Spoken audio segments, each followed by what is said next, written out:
Hi Year 5 and 6.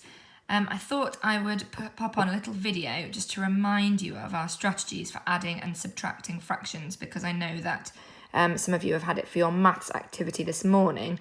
So I just wanted to double check that you are still confident with how to do that. So I'm just going to talk you through it.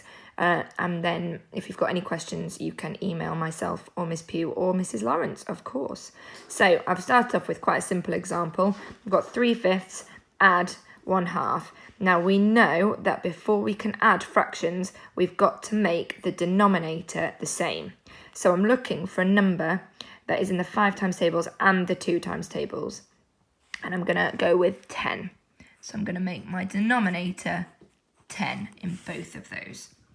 Now, to make that 5 into 10, I've had to times it by 2. And remember, whatever you do to the denominator, you've also got to do to the numerator. So I'm now going to times that 3 by 2. 3 times by 2 is 6. So we're going to pop a 6 there. Okay, now to make that 2 into a 10, I had to times it by 5. And whatever I do to the denominator, I've got to do the same to the numerator. So I'm going to times that 1 by 5.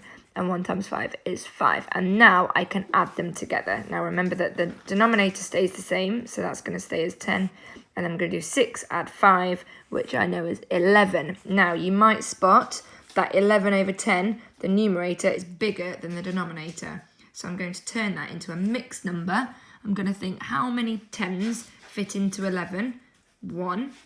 And then there would be 1/10 left over. So my answer would be 1 and 1/10. Now, if I was subtracting, it would be exactly the same. Instead of adding at this stage, I would make that subtract. So it would just be 6 take away 5, and that would end up being 1/10. So that's nice and easy, and hopefully you are all still happy with that. Let's try a slightly harder example. So let's imagine that I've got a mixed number to start with. So let's do 1 then 2/3, and I want to add to that, let's say, 4/5. Okay, now before I can add them, I need a common denominator, but before I even do that, I'm going to turn this mixed number into an improper fraction.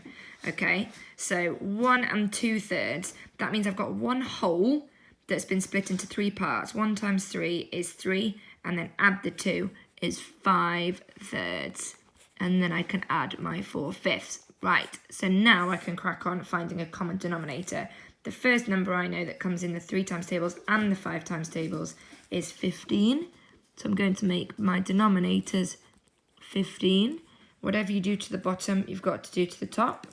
So to make 3 into 15, I had to times it by 5. So I'm going to times this by 5 as well, which will become 25. To turn the 5 into 15, I had to times it by 3. So I'm going to do the same to the 4, the numerator, and that will become 12. And then I can add them together. 25 add 12 will be 37 over 15. And again, this is an improper fraction. So to turn it into a mixed number, I'm going to see how many 15s go into 37. Now, if I write out my 15s, I know it's 15, 30, and then it'll be 45, which would be too much. So I can get 2 whole lots, and it makes 30. And then I'd have 7 left over, 7 15ths left over. So that would be my answer. I hope that has helped you. Let me know if there are any questions.